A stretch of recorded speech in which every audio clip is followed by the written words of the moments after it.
New Galaxy Broadcasting proudly presents Integrative Hermetic Health with Hugo Rodier, MD. In this program, we explore a powerful new paradigm for health from the standpoint of integrative medicine. In his practice, Dr. Rodier integrates the ancient Hermetic art and the enduring role of food as medicine with modern nutrition, but also allowing for the wide range of important health practices, including truly valuable medical discoveries, chiropractic, acupuncture, homeopathic, and herbal medicine. In this program, Hugo Rodier, an expert in intestinal health and nutrition, will help the audience discover an approach that focuses on actual cures, not the masking of the elegant simplicity of many health solutions for the sake of profit. Profit too long has been an overriding motive of the pharmaceutical companies, and sometimes, sadly, by many in the medical establishment today.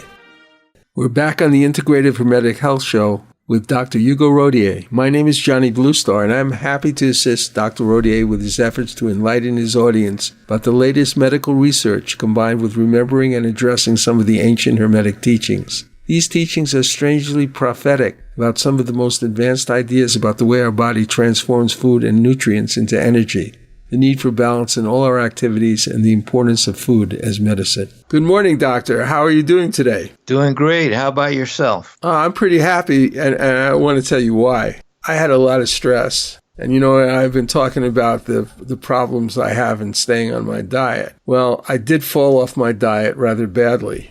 And there were reasons that I couldn't really deal with even a little marginal cooking and so forth. And I got all these symptoms back.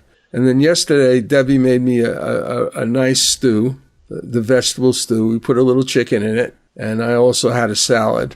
And I had a little bit of fruit, and I felt really good. And my symptoms more or less went away. So I'm just thank you for the introduction to how to deal with these problems. Well, you're human. I hear this from my patients all the time, and I surprise them by saying, well, I'm glad. And so you can see their eyes opening wide. Well, I'm glad because you're proving the point, aren't you? And the more it happens, the more the point is proven. So I tell them, Doc, it hurts when I do this, and I beat up on my head. So they started to get it. I also tell them about Atlas and the story, the myth of Atlas. As you know, Gaia was his mom, his mother. But Atlas turned out to be a weakling, a pushover, a wimp. And he'd get beat up all the time. So one time he comes whining to his mom, Mother Earth, Gaia, and she just had enough. I said, listen, from now on, every time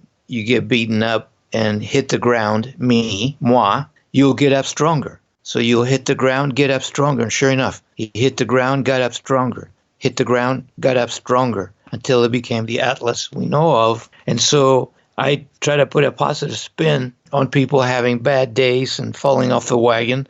The worst thing you can do is say, woe me, roll over and become a victim and never try again. And, the ancients, and remember, we have a Hermetic Health show.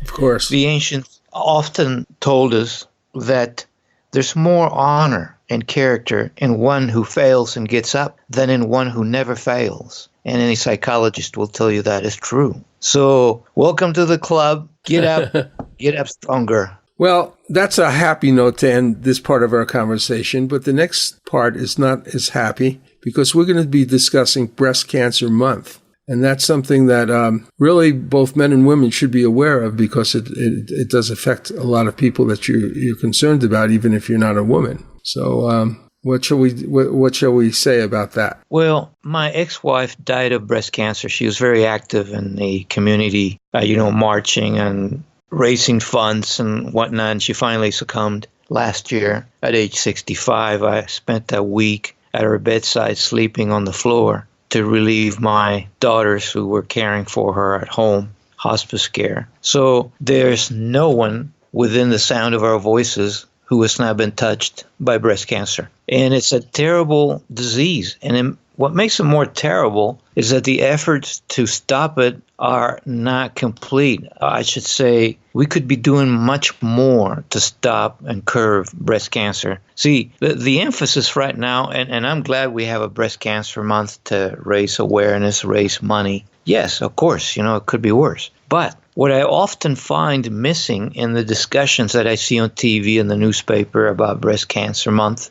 are very key points that we should make today and hopefully raise awareness a little bit more in a hermetic, holistic, preventive way. And so the first thing I would say is reiterate what you said. It's about men too. Number one, when a guy gets breast cancer, it tends to be more fatal, more mortality associated with it. One, because guys think it's not going to happen to them. Two, they don't screen themselves very well. Three, it's found in a more advanced stage. The other reason men should be paying attention to Breast Cancer Month is because the same factors that lead to breast cancer lead to prostate cancer. And half of men get prostate cancer. That's a big number. Wow, that is. Yeah. Women, breast cancer, it's about 12%. Minorities like African Americans, it can be above 15%. So a lot of people are affected by this, right? Now, and most important for men, if breast cancer strikes, it's likely to touch a woman you know, and very likely to be a woman in your household or next door or your mom or dad, mother or sister. But we want men to pay attention. So having said that, let's focus on very key points about breast cancer that are not made very often, not even on Breast Cancer Month. Okay, that sounds good. Number one, cancer overall is 85% environmental. You know, I get a lot of pushback from this, and it's upsetting because the medical literature is very clear. And if anybody is already pushing back, listening to this, you need to look up the New England Journal, 2011, page 7991. Okay, breast cancer is 85% environmental. Now, I ask you, Johnny, why do you think this is such a poorly developed, poorly disseminated? What comes to your head? I'm not really sure in this case. I mean, maybe, of course, they're trying to disguise something that's environmental that perhaps has some price tag connected to it for them. There you go, bingo.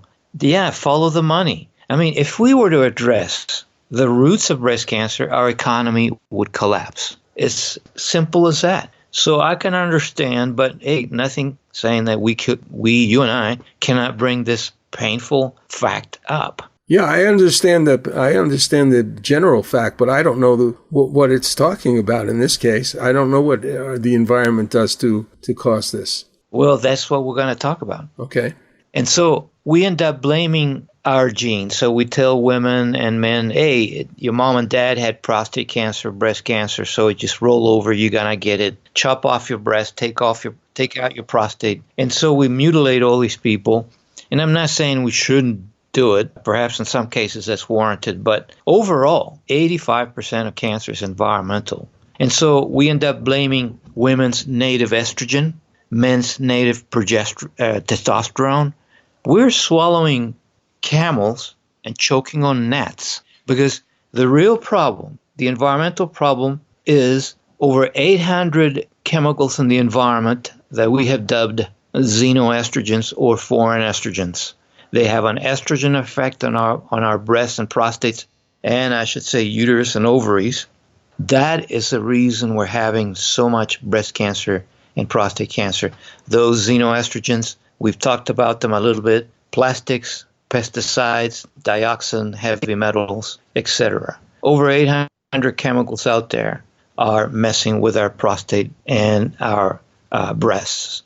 Are we also talking about cleaning materials? So cancer is 85% environmental, and the main culprits are chemicals in the environment, over 800 of them, that we have dubbed xenoestrogens. Xeno means foreign, estrogens. These are chemicals that act like estrogens. And so we're swallowing camels and choking on gnats because we end up blaming our native estrogen, our native testosterone, and do nothing about the real problem, which is foreign estrogens. And we've talked about them a little bit: plastics, pesticides, dioxin, heavy metals, fluorinated, chlorinated products like household products. And so what are we doing? So we don't do much for the preventive part of the equation on Breast Cancer Month. If we were to tell people this, I think a lot of people would rise up and and try to avoid these chemicals, if not become politically active to totally eliminate them from our societies, from marketing. And so that's a big, big reason why we're having so much breast cancer and prostate cancer in our society. I wanted to know if cleaning fluids, I noticed they have a lot of chemicals. My wife seems to react to a lot of that type of thing. We go to a restaurant and she will react to if they're mopping the floor and things. And I don't feel too comfortable also. Most cleaning products have chlorine, and that's one of the xenoestrogens I mentioned. Oh, okay. And so this leads, this is a great segue to the other point.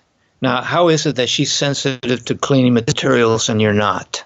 That's our detoxification pathways in the liver and our gut bacteria. Incidentally, our gut bacteria tells the liver how to detoxify. And so we vary widely in our capacities to detoxify. Take, for instance, a party, people are drinking alcohol. Hey, a beer, I drink a beer, I'm under the table, and somebody else might drink a keg and drive me home. They shouldn't do it, but my point is we detoxify at different rates. So how can we improve our detoxification pathways? First, we work on the microbiome and our liver through diet. And so very few people are eating vegetables. And I tell you, you cannot be healthy, you cannot detoxify without eating veggies. We need to cut down on meat consumption, particularly red meats, which have been associated with many cancers, particularly colon cancer. We need to exercise more because exercising helps you sweat, helps circulation, so you detoxify better. If people were to know this, if people were to understand that by eating your veggies, you cut down on cancer by 2/3, I'm pretty sure people would be very receptive. So why are we not saying anything about this on Breast Cancer Month? So you nailed it, follow the money. Then there's all these things that you're talking about are common products, common situations. And I'm sure that things like the water, quality of the water, the quality of the air are also probably environmental factors too. Right. They're laced, they're redolent with those xenoestrogens that I mentioned.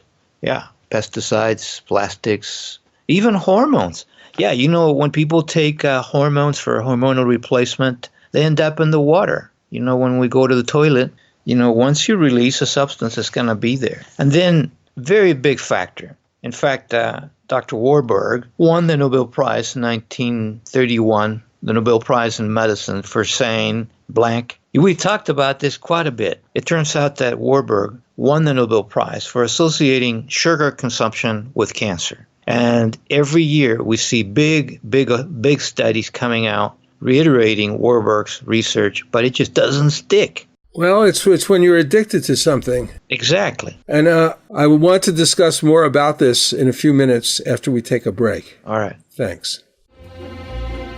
This is Johnny Bluestar, CEO of New Galaxy Enterprises, a media content development company.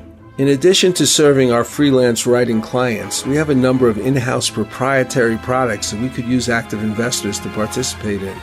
Active investors will get appropriate credit for their participation in writing, marketing, or assistance in producing.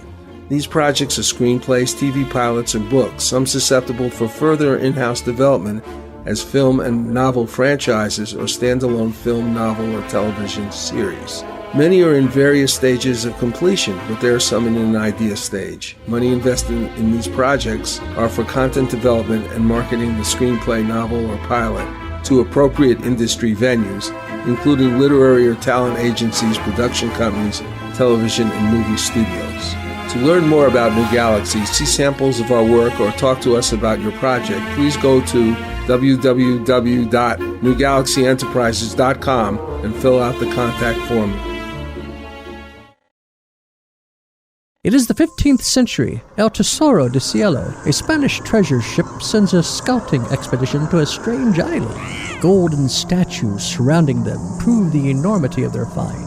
Suddenly, hordes of ghoulish creatures with scaly green flesh and skeletal wings descend upon them from the sky. What do you think of this, Rufio? These creatures are fragile, Captain. We can take them with our swords. They seem supernatural. Who knows what powers they possess? Fallen angels weakened by their treason. My God, are you saying they're Nephilim, the devil's host? I'm saying, whatever they are, we can take them. Do any of you cowards dare join me?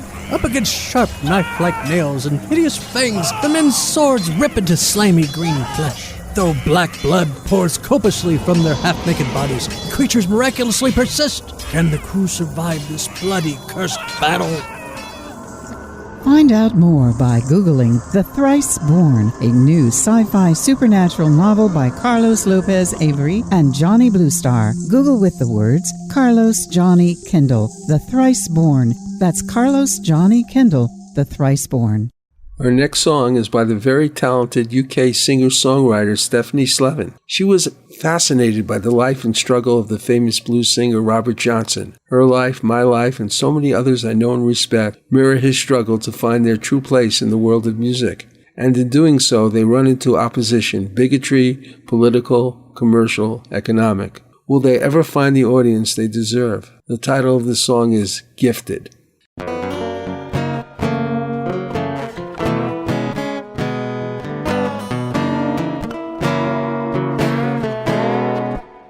They say you're gifted. You must have got your gifts from the devil. Your lyrics uplifted because they're on a new level. Look to the left, look to the right. There's a devil on my shoulder, or is he hiding from sight?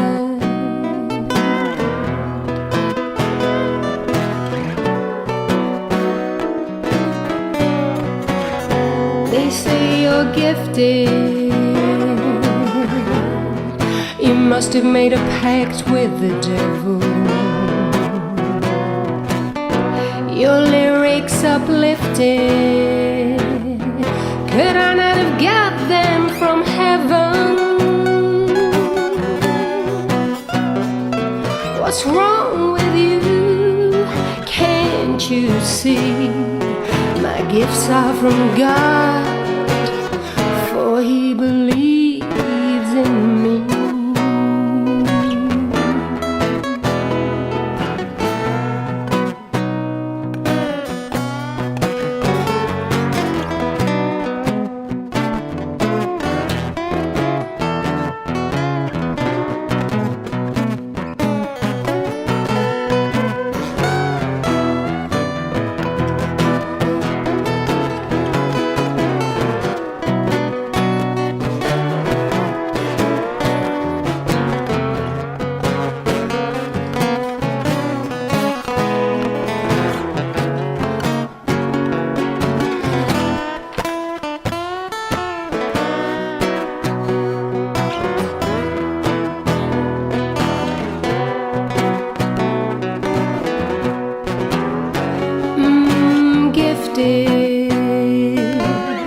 So I get a little frisky. Gifted. So you poison my whiskey. Look to the left, look to the right. There's a devil on my shoulder, or is he hiding from sight?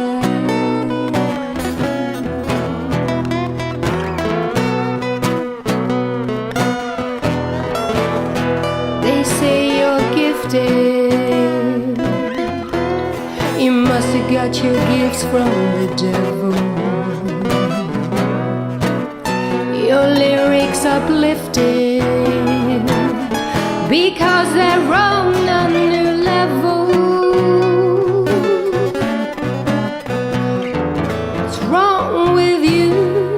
I've waited so long. My gifts are from God, and my name is Robert Johnson.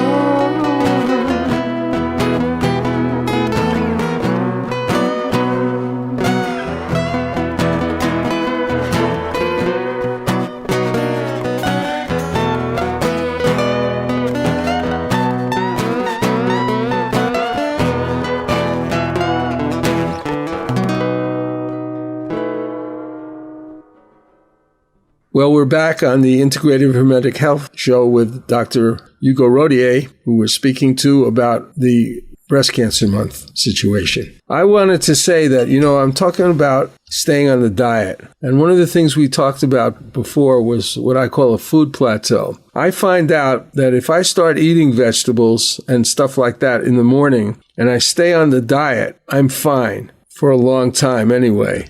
But if I don't, if I eat the wrong things, and everybody's approach this will be differently, but for mine, if I eat too much protein, like I have some kind of meat product, or I eat some sugar, something with sugar, I'm really dead for the whole day. I cannot get off of it very easily. I've tried. So I think that getting on the right diet in the morning is really important. Yes, a couple of things on what you said. One, if you're eating veggies, you are on a high-protein diet. So it's something we need to reiterate often. If I eat meat, you're right. But that's exactly the point that I was making. The more meat you eat, the higher your risk of cancer. I mean, if people want to read about it, the Bible book of vegetarians is the China Study, which I highly recommend to anyone contemplating a vegetarian lifestyle, which is safer and better for the planet, by the way. I should say, though, that there's a bit of a fly in the ointment when we talk about vegetarianism, and we need to make people aware of this. But when people become vegetarians, guess what they pig out on a whole lot of the time? Sugar. Exactly. So I'd rather people ate a little bit of meat, lean meat, as organic as possible, chicken, fish, turkey, and get off red meat so that they don't feel so deprived, so victimized that they turn to sugar. Because in my mind, sugar is worse than meat. Well, another thing is that sometimes people who call themselves vegetarians, like I did, are ovo-lacto-vegetarians, which means that they eat they'll not only eat a lot of sugar possibly, but a lot of milk sugar. They'll eat a lot of milk, and it has very deleterious effects. Yeah, it does. And milk is 50% sugar. That's what lactose is. And so the key is to eat a lot of veggies. And we talked about that. And if people want to read how eating your veggies will cut down on 2/3 of cancer, you go to the journal Carcinogenesis, 2007, page 233, title of the article, Apoptosis by Dietary Factors. That's a funny word, apoptosis, which means cell death. In other words, you beat up on cancer cells when you eat your veggies. Another note, Johnny, and I'm really glad to have your input, because every time you express your opinion, you can be sure 80-90% of people out there are thinking the same thing as a layman. Okay. Yeah, and you brought up the fact that you start eating meat, your host, it's all downhill, right? Mm-hmm. Well, what's happening? You're feeding the wrong bacteria in your gut and empowering them and making them stronger. They're very thankful to you, and they send you messages from the gut to the brain to keep eating that way. And so that's why I emphasize starving the bad guys to death, and then the cravings get immediately better. And so when you say, yeah, doc, every time I eat wrong, it's like I can't stop. It's a slippery slope, and exactly what we see, because these guys, the bad guys in the gut that we get used to a lot of meat and sugar, keep sending you messages to keep up the lifestyle you got them used to. Yeah, it's really amazing to think that our minds, our willpower is controlled by tiny little microintestinal creatures who can't even read English. Yeah. Remember we talked about Sapolsky? Yeah, sure. A few months ago. Can zebras get ulcers, or why don't zebras get ulcers? Right. And we talked about toxoplasmosis, that parasite that cats and rats play with, and how they... Yeah, very compelling stuff. And the brain-gut connection is huge, and it's always worth bringing it back up. I wanted to ask you a quick question. It's a little bit different here, but the things like opium addiction and nicotine and all that, does this have anything to do with the microbiome? Absolutely. In fact, let's skip down to that article we were talking about on metformin. Yeah, before the show, we were kicking it around a little bit. Well, let me get started. But it's an article. I think this is the right one. Host microbe drug nutrient screen identifies bacterial effectors of metformin therapy. Okay, well, there you go. tells you in English clearly, but let me translate. Any drug you take, like metformin, is well known because it's given first line to diabetics. And a lot of people are trying to use it for anti-aging, and we'll talk about that. It works through the liver. It works through the microbiome. Well, guess what? All drugs, all foods work through the microbiome. It's a tripod. Any chemical, any food, and the microbiome, they work together. And ultimately, the microbiome decides or determines how anything you put in your mouth is going to affect you. So you and I could take metformin, and it will affect us differently. And this is a concept of postbiotics that we brought up before. Yeah. So your specific question, do opioids have anything to do with our gut bacteria? Well, yes, everything does. And that's why my October issue every year is devoted to the microbiome, because I see so many articles in every journal, bar none, about how the microbiome is affecting everything. And of course, the microbiome is totally dependent on the food we eat, and we control that. But can you explain in more detail? Like, let's say that a person is taking heroin. How does the microbiome figure in that? I mean, obviously the heroin is probably going to affect the microbiome, right? But how does that? Does that mean that we're talking about the gut-brain connection is somehow established between some specific type of microorganism that is generated or is accelerated, whose growth is accelerated by this input? I love your questions, because that's exactly what listeners are wondering, if I haven't made it clear enough. But what's going on? In fact, I ought to tell you about a French study that came out, and we've seen other studies before. They put a bunch of rats. You know how they do, poor rats. Yeah. They gave them a choice, heroin or cocaine or sugar. Now, Johnny, guess which one they became addicted to? I'm going to guess sugar. Exactly. Why? Because when we start any substance and say they had only cocaine, yeah, for sure they would have been addicted to cocaine. What happens is that you ingest the sugar or the cocaine. Pretty soon the bacteria in your gut starts to mutate to adapt to that diet. So the guys that thrive on cocaine or sugar begin to grow more numerous. And they send out what we call metabolites. See, whenever you consume anything, think of your car. You put in gas, then you put out exhaust fumes. Those are metabolites, right? Yeah. So any cell, any machine, anything that deals with thermodynamics will put out metabolites after dealing with whatever fuel you put into it. Those metabolites put out by the bad guys who love cocaine and sugar begin to leak out of the gut. They go into the bloodstream. We call it endotoxemia, and they end up in the brain, where they go straight for the satiety and addiction centers in the hypothalamus. Okay. Making it very clear that this is a good thing, that we want good, quote unquote, that we want to keep going. The clear message, those guys in the gut, the cocaine, sugar-loving bacteria in the gut are sending to your satiety centers and addiction centers. Mm-hmm. This is addiction 101. And so, yes, in general terms, it's a brain-gut connection. And there we go. Well, I've got a question right there. If that's true, which I imagine it is, would a diet, the right kind of diet,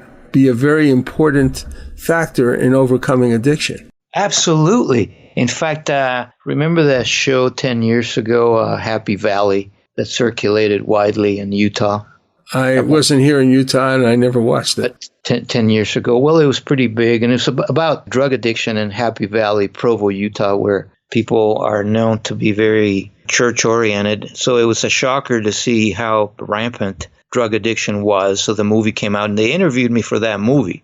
Oh. So one of the things I said is, quote, I'll eat my hat if these addicts don't have a sugar addiction, and that's how it started, their drug addiction. Yeah, absolutely. And so any addiction program worth their salt will deal with food as well. It's a holistic, integrative, hermetic approach. And so, yes, you got to deal with the psychology of it, counseling, biofeedback, hypnotherapy, anything. Addiction, the chains of addiction are so powerful. But to leave out the brain-gut connection, sugar, leave out veggies, it's just, you're asking for trouble. It's hard as it is. So to neglect any one factor will increase the chances of failure. I don't see that in the 10-step program of Alcoholics Anonymous. I never heard of the food. There's not an 11th step, but maybe there should be, huh?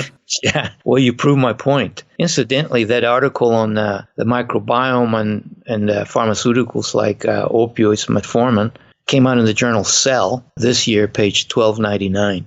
Oh, okay. Well, listen, with that little reminder in our memories, we will take a break. Okay. My company, New Galaxy Enterprises, is a California corporation specializing in the creation of media and promotional content.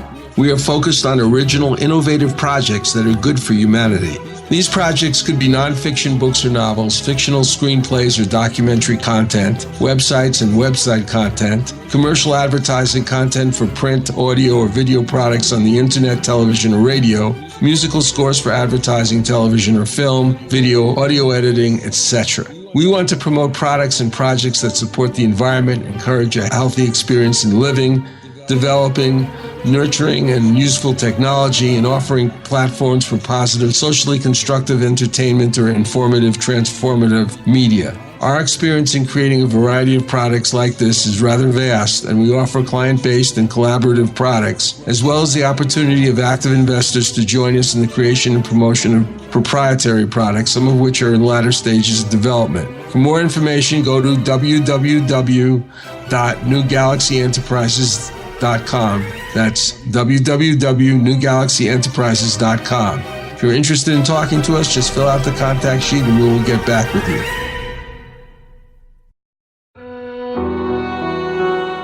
Dr. Hugo Rodier has published 4 books on health issues covering practically all chronic health problems. You may find them by accessing his website at hugorodier.com. That's HUGORODIER.com. Gut health is the most academic, while switching off chronic disease is the most patient-oriented, with simple recipes to implement his nutritional protocols. This next song is by the spiritually minded, politically conscious band Lightstorm. Our audience may have to ponder its mysterious lyrics. One of its lyrics embodied the claim, "Each little thing that occurs in our life is simply a message from God, telling us all to look deep inside and listen with an open heart."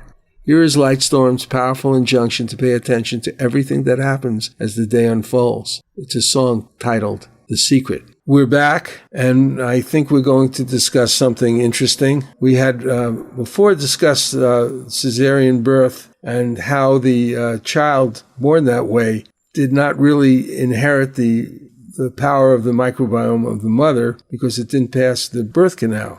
And so that's very interesting, and that did affect the child's health because of possibility of not having the same kind of strong immunity that the mother might have, correct? Correct, yes. Well, now we're going to discuss cesarean birth and something quite interesting, a study that seems to suggest that cesareans can cause an increased risk of developing autism and attention deficit disorder. Wow.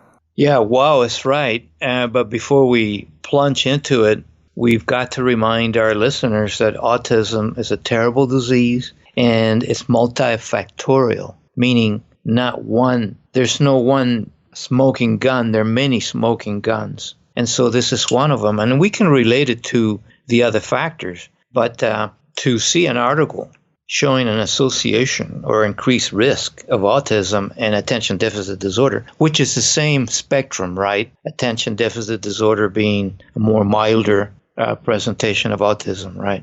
Well, that's interesting. I never really thought of it that way. Yeah, in fact, it's been renamed. Autism and ADD have been renamed. We now call them autism spectrum disorder. And then they say it's mild or severe. But, it's funny how we change names just as euphemisms, so it's not to offend people.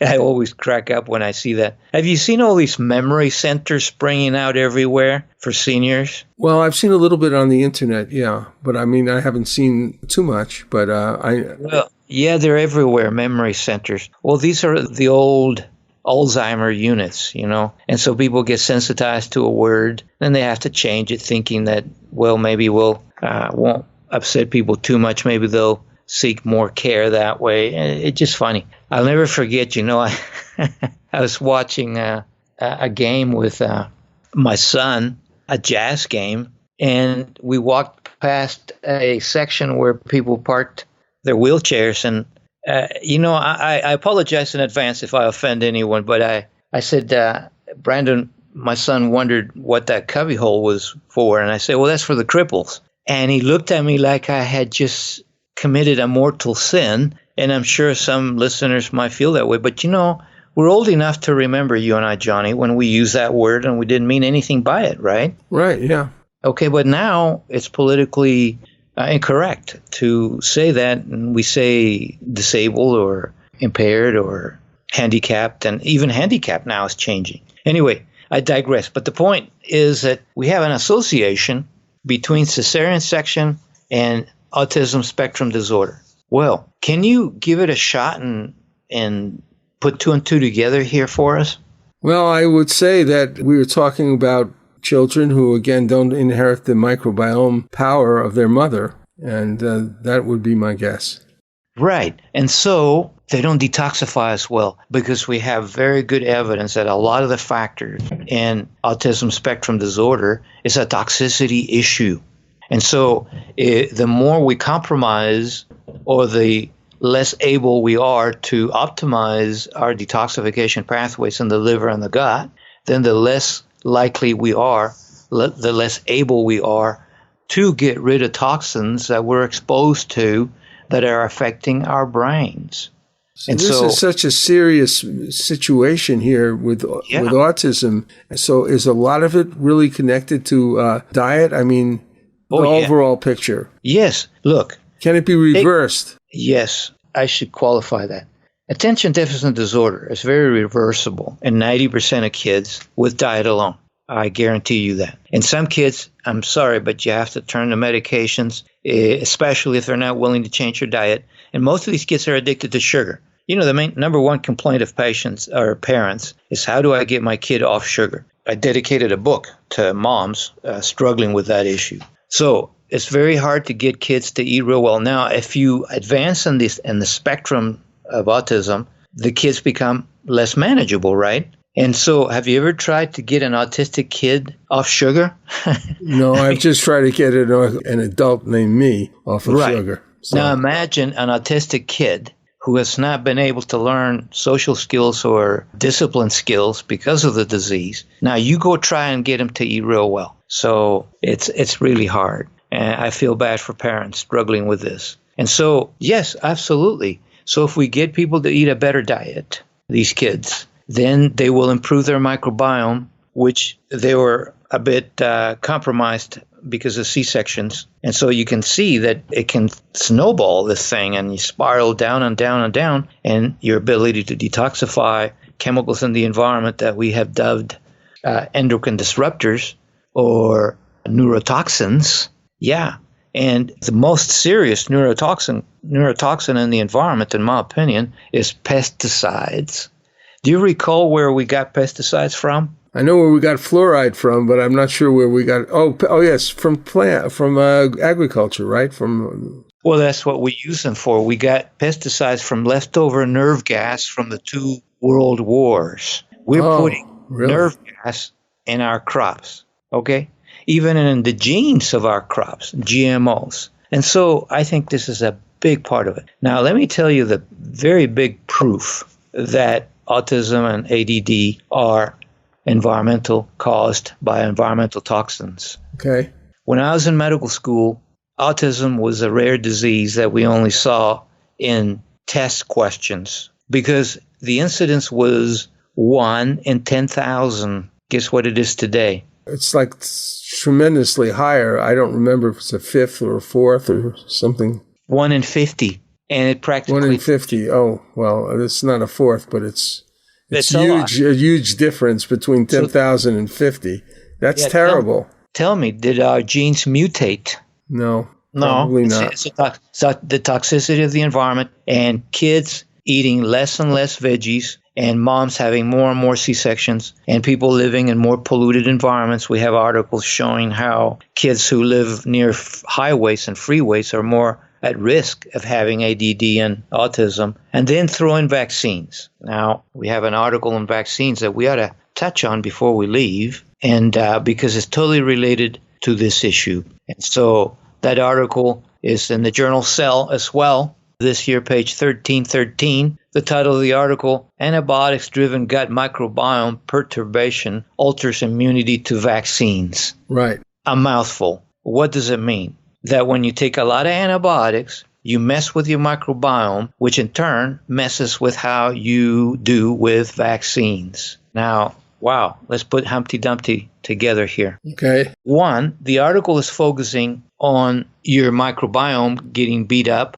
And remember that our microbiome is our immune system, 2/3 of the immune system, a fact that won the Nobel Prize in 1908.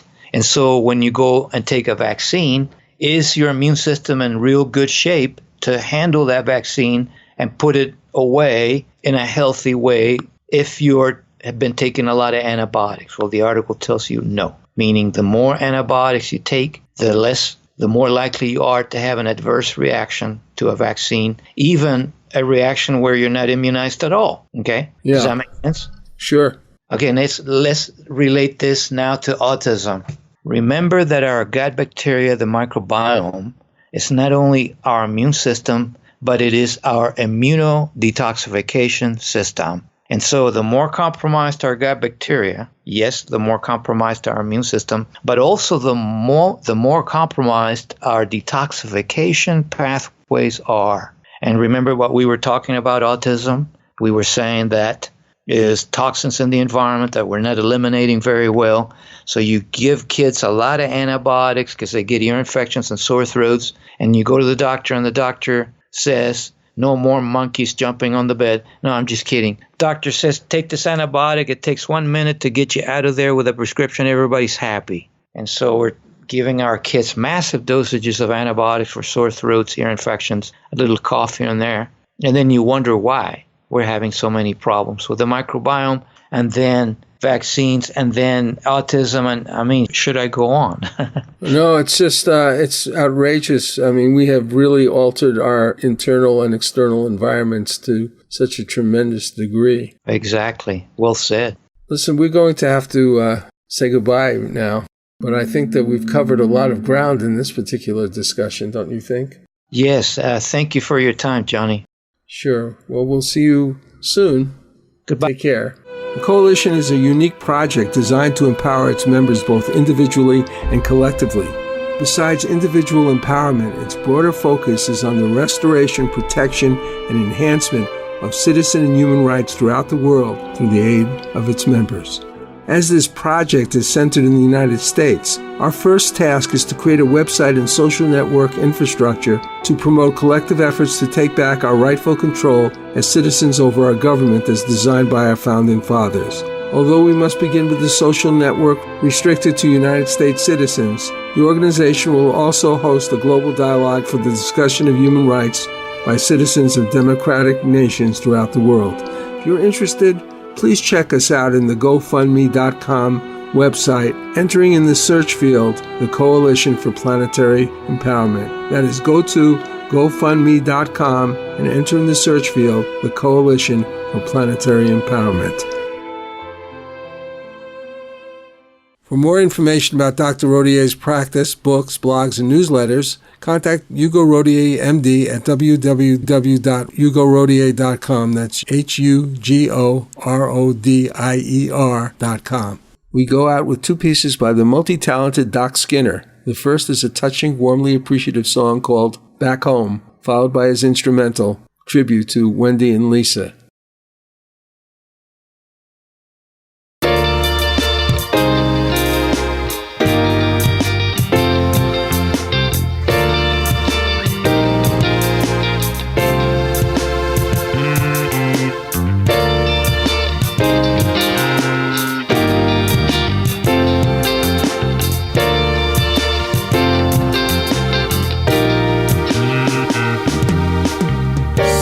Winds were blowing, grab my hat, hit the freeway.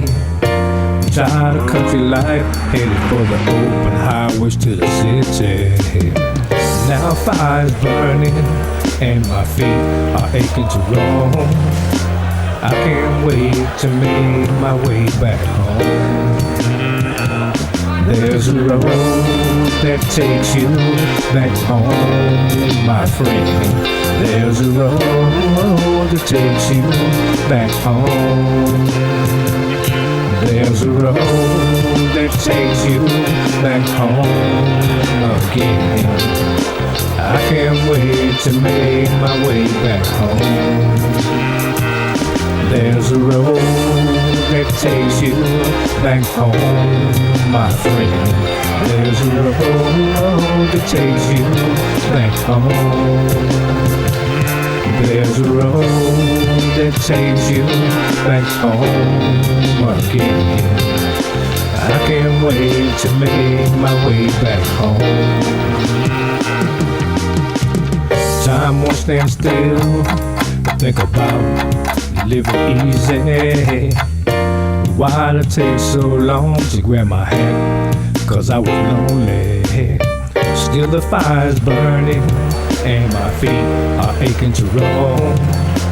I can't wait to make my way back home. There's a road that takes you back home, my friend. There's a road that takes you back home. There's a road that takes you back home again. And I can't wait to make my way back home.